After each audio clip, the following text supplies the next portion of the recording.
Is stress causing belly fat? Absolutely. You can have a healthy diet, but still not be healthy.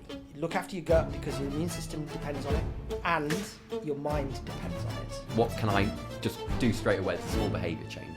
The number one thing... Jon Burgess, the man who transforms the well-being of tired, busy executives and business owners. You found that the real change doesn't happen in the gym, happens in the gut. Why is this such an important finding? Know the order of importance. So think of it like this. How long do you think a human being could live for, generally, without moving their body? 3 days. 3 days, without moving their body. Probably, yeah. Add a bit more. Add a lot more. 7 days. Whoa, more. 3 weeks. Okay, years, decades. There are people who can't move their body, but they're still alive. How long can a human being live for without food, generally? 3, 4, 5 days.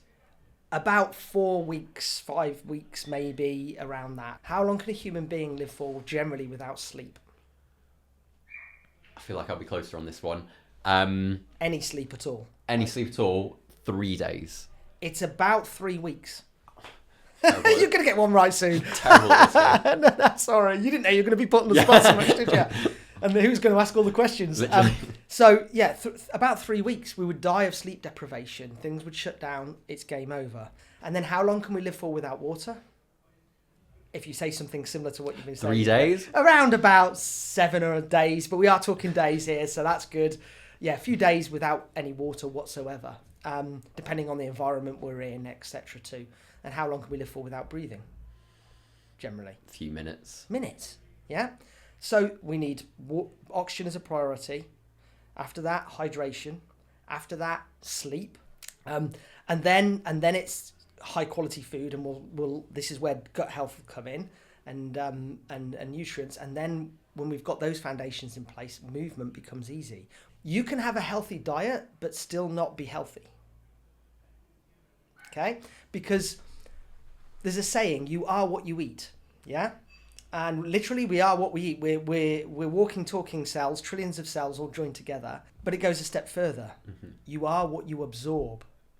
You're only as healthy as the nutrients that you can absorb from the food that you eat. When you talk about stress and food, is stress causing belly fat? Absolutely. Yeah, I've seen evidence of it with clients that I've worked with and measured. 100%. No way. Yes way. How? Yes way. How?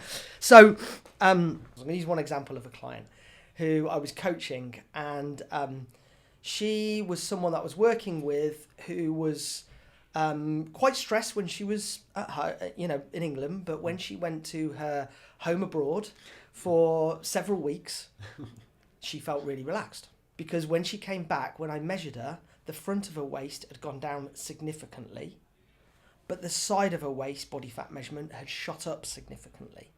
So that told me body fat doesn't just come off overall and go on overall, because why would one change one way and one change the other way significantly?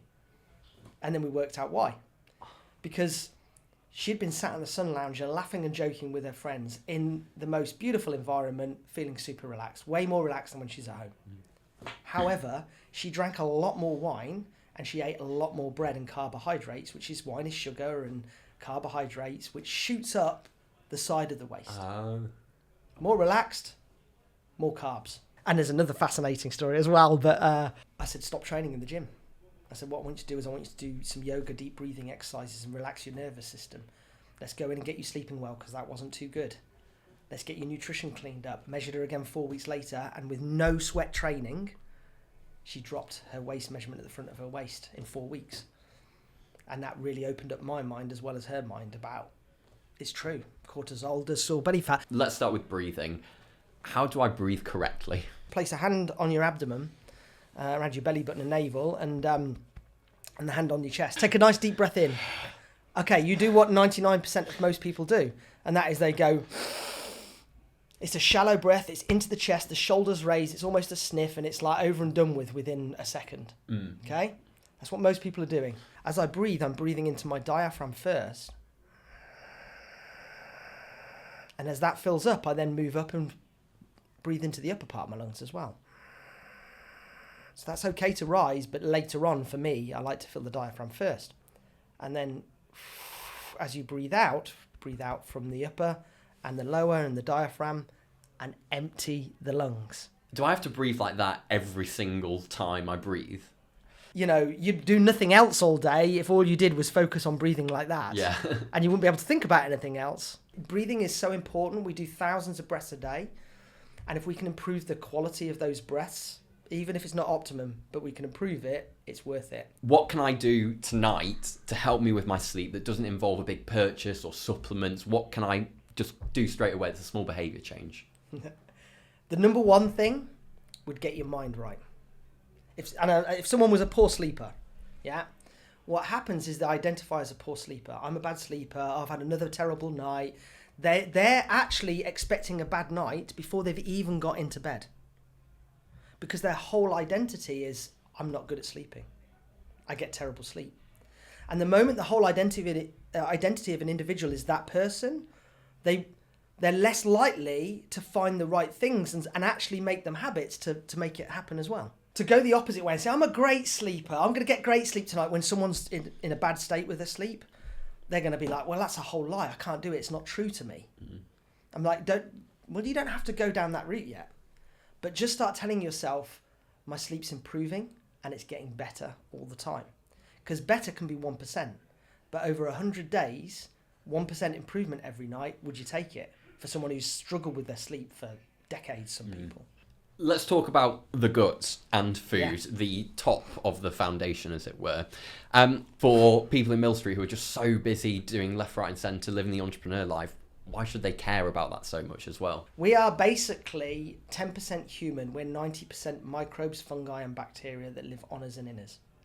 It's bizarre, isn't it? When you think about it. When I heard that, I was like, really? Start doing my research, start reading a few books. I'm like, wow. We are basically a community of different bugs and bacteria. So yeah, on us and in us. Yeah, get itchy now. Yeah. There's lots of culprits. Stress can impact our gut health. Sugar definitely does, of which alcohol is part of it. Sorry to share the bad news, everybody, but that can really feed the bad bacteria and cause that imbalance more. But the biggest culprit, in my opinion, is antibiotics. So what antibiotics do is they do a pretty good job of killing what we want them to kill, but they also do a very good job of killing off what we don't want them to kill, and that is our beneficial bacteria.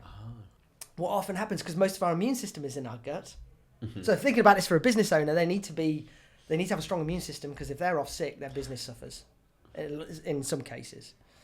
But so what happens if someone's been on antibiotics and doesn't repair and repopulate the gut in a healthy way is they end up getting ill again with the same thing that comes back, or with something else that drops in. So for anyone who's a business owner, etc., I would say look after your gut, because your immune system depends on it and your mind depends on it. Jon, we have a closing tradition on this podcast, which is where the guest, regardless of who they are, answers this one question. Mm-hmm. And that is, what is one message that you've never sent, but you wish everyone would receive?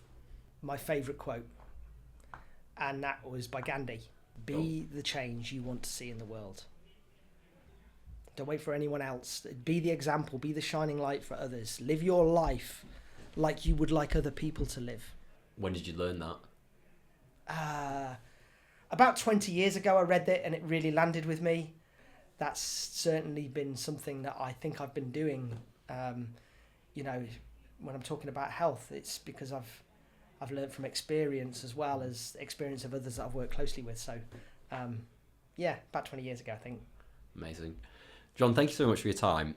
I think the way that you laid out the foundation and the way that you spoke about just the number one tip, the first thing that I can do, is completely valuable takeaways for everyone listening. So thank you for your time, and I can't wait to get breathing properly.